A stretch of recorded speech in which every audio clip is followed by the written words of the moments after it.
Hi, ceramic students. Next step in our lidded vessel project is actually cutting a lid into our combined pinch pots, okay? So I wanted to show you guys a couple of ways that you can do this. So there's 3 ways that I'm gonna show you guys how to cut a lid. One way is to actually cut at an angle. So this first one here. And the reason that we have to be particular about how we cut the lid is so that if we cut it straight, like a straight horizontal line around here as my lid, and I try to put it back together, it's just going to slide right off. So what we want to do is cut it so that it will fit back in and not move. So like you would really have to like dump it upside down for the lid to fall off. Again, if you cut just straight on, it's going to just slide all over the place. So one strategy is to cut at an angle, kind of like when you are cutting. Actually, there's a lot of techniques that relate to carving pumpkins for this project, but cutting at an angle, so like a 45-degree angle instead of flat, is going to make it so that it kind of settles down into the vessel itself and doesn't slide around. So that's one technique. Cut all the way around at a 45-degree angle, okay? The second technique is to cut with a notch. Again, like carving a pumpkin, a lot of times you'll cut a circle and then leave a notch so that it fits only in one way. So you put it on and it has to fit that notch in order to set down in and stay put. That will also keep the lid from sliding off of your vessel when you're done. And then the final one is cutting an irregular shape for the lid itself. And again, just like the notch, you can only fit it in one way, and that kind of locks it in place and makes it so that it won't slide off. The cool thing about the irregular shape is that you can work that into your design somehow. So like if you want your lid to be like, let's say you're making a vessel that looks like, I don't know, let's say we have one that looks like an eggplant. And you wanted the lid to actually be like the stem of the eggplant and then like the leaves coming down. So you could actually cut the lid to look like the shapes of the leaves on the eggplant. And then when we attach the handle, the stem would be the handle and you'd lift it up. It would lift up the whole leaves and stem at the same time and have that irregular cut shape into the vessel itself so the lid stays put. So it would look like it's part of the design and the lid itself would almost be disguised in a way. So that's one thing to think about when you are designing your piece. If you want the lid to be part of the design, or if you're just going to cut the lid and decorate it kind of around the lid itself. All right, so we've got our 3 different techniques: cutting at an angle, cut with a notch, or cut irregular shape for the lid. Again, all with the purpose of making sure that it doesn't slide off the top of your vessel once it's all done and finished. So another thing to consider when you are cutting the lid is how far down you cut.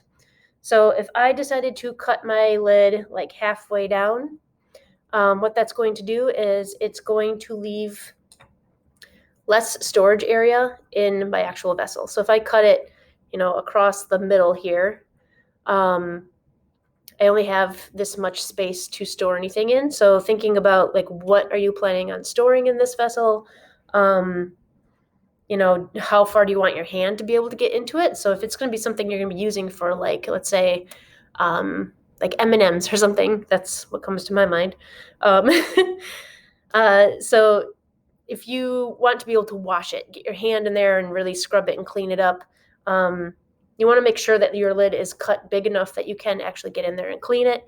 If it's not going to be for food, let's say I cut a very small lid, and it's really just going to store like, I don't know, it could be coffee beans or like, I'm trying to think of something that wouldn't be food. Let's say potpourri, right? It smells good. Cut a hole, for your lid. You don't have to be able to get in there to clean it. You just have to be able to dump stuff out. So I can make a smaller lid in that case.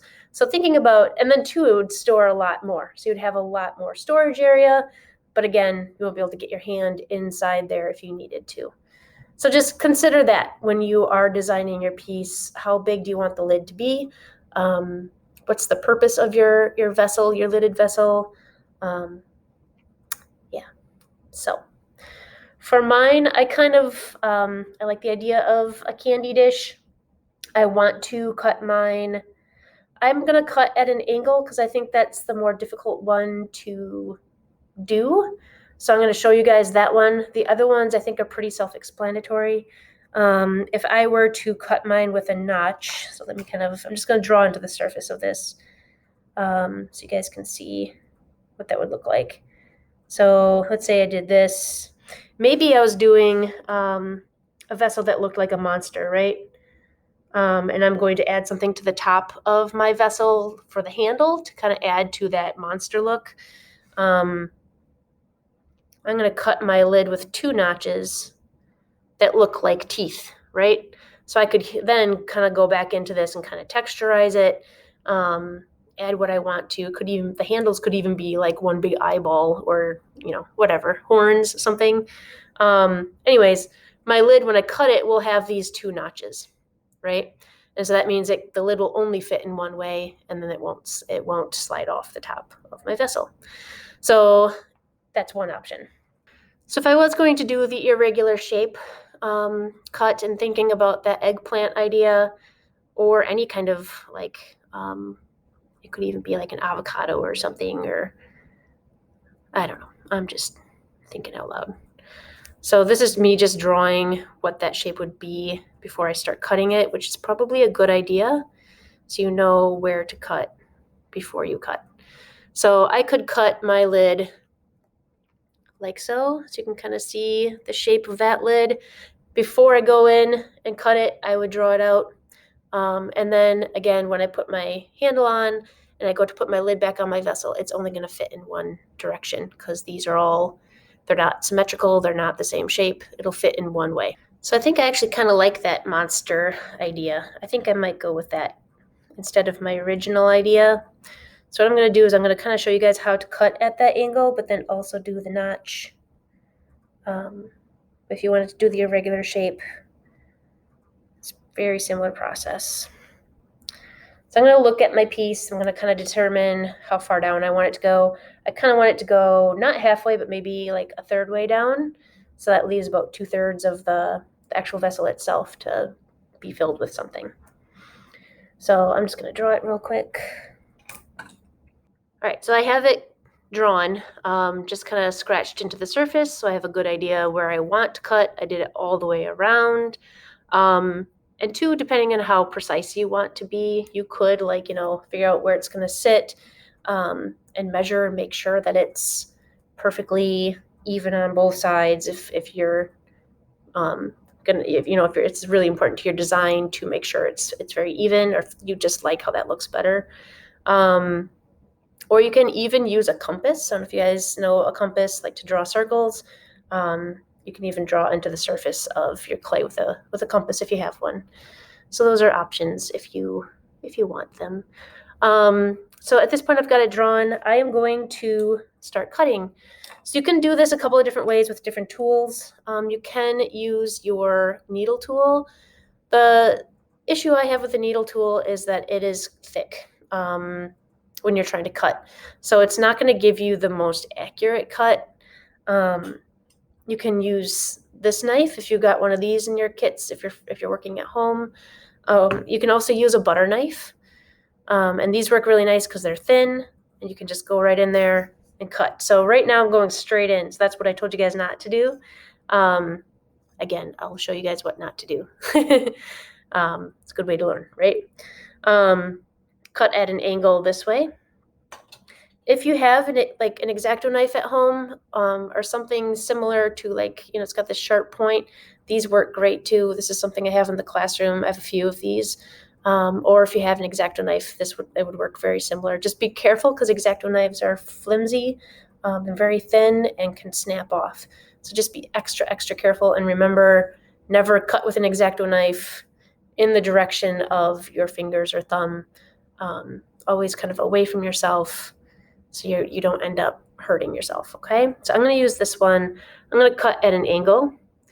So right now I'm kind of going in at a 45-degree angle as much as possible, and I want to keep that in mind as I go around my piece here.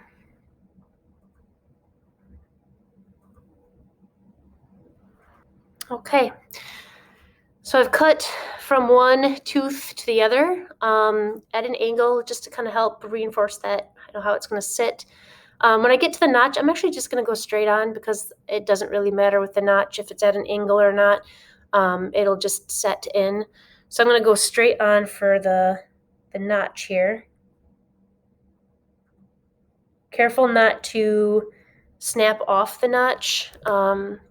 If I were to wiggle back and forth too much on that when I'm cutting it, I'm afraid that I would snap it off here. So you got to be pretty gentle. Again, just be patient with it. Take your time. And make sure you cut all the way through. So I'm going to come here and go across to the next tooth. Actually, I would have recommended doing that first before I cut the notches, just because the notches are the weaker point.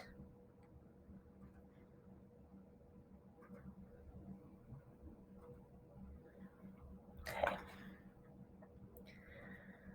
So there you go. It came apart. You can see where I cut over here. It's at that angle, and it matches the angle on the top. And then my notches also fit. So as this dries, I want this to dry put together. So it dries again at the same pace and will remain drying. It'll dry at the same pace, and it will also remain the right shape. If you allow this to dry separated like this, clay sometimes will warp.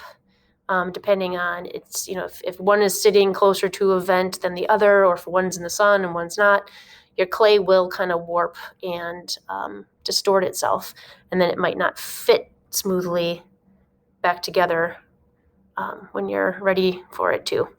So remember that when you're letting it kind of settle overnight, or while you're working on it, when you're putting it away for the night, put it back together how you want it to be so that it stays how you want it to be, okay? The other thing you might have noticed is the seam on the inside. So when we combined these, we were not able to clean up that seam on the inside, right? Because we couldn't get into it. So what I'm going to do now is I'm going to kind of smooth that out, very similar to the way that we did it when we first made the seam on the outside. When I set this down, when I'm working on one piece and I'm setting the other piece down, I made this coil to set my piece on. So I just rolled the coil, made it into a circle, so I could set this down without it going flat, because I want to maintain the shape that I had made with my pinch pots. So you can even just make a clump of clay to set it on, but I'm going to show you guys real quick. So I'm just making a quick coil. Doesn't have to be fancy, right? It's just holding it up off the table. And then I'll set this piece down on top of it just to protect the shape of my piece. So now I'm going to come in here and I'm going to take my molding tool. You can take one of these, or if you have a wooden one, that works too. Or you can even use your finger if that's easier. Whatever tool you think is easiest to kind of help blend that back in. If you think there's a lot of gap in that seam and you're worried about it not blending, you can always score and slip again, okay? So you could even, if there's like a weak spot or piece where there seems like there's a big gap in the seam, score it, add a fresh piece of clay in there, or score and slip. Don't forget the slip. And then blend it back together, okay? You guys know that process now, so you guys can kind of gauge when that would be helpful. And this is still soft leather hard, so it will not be hard to add a new piece if you need to.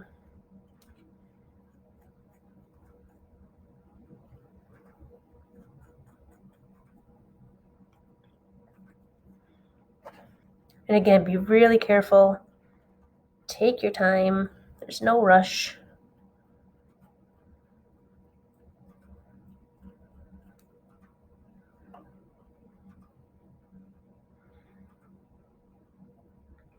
I think a tool that might be helpful here too would be even like a spoon.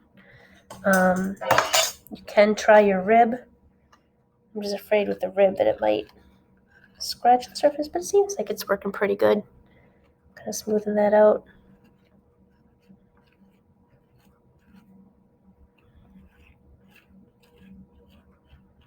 So you can see I've smoothed out that seam. It's pretty well disguised. You can't really see it too much.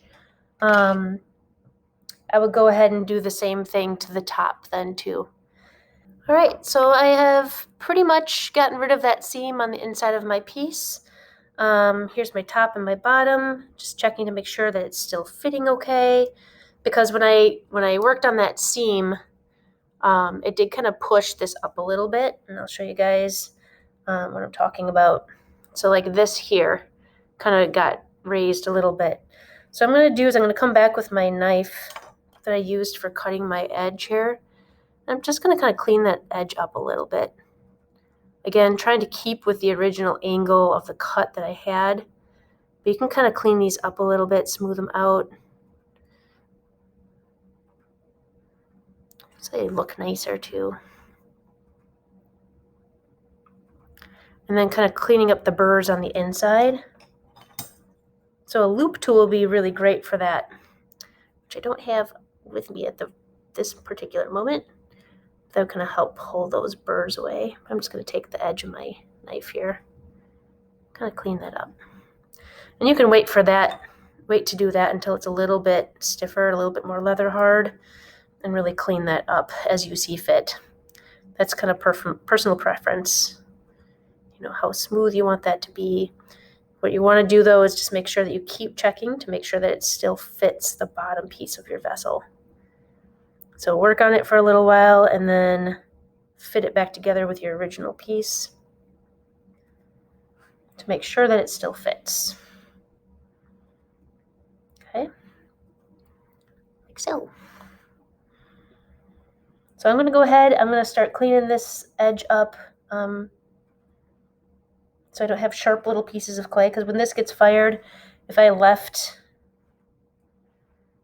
these little burrs kind of sitting on the edge there, when that fires and becomes bisque fired, it's going to be really sharp. So I want to make sure that even if I just took my finger and kind of blended it down, so smooth it out a little bit, that would kind of solve that problem. Okay, so that is cutting the lid. Remember, you've got 3 options: cut at an angle, cut the notches, or cut an irregular shape. And then allow it to, when you put it away for the night, piece it back together so that it stays in the shape that you want it to. Don't store them separately. Okay, thanks guys.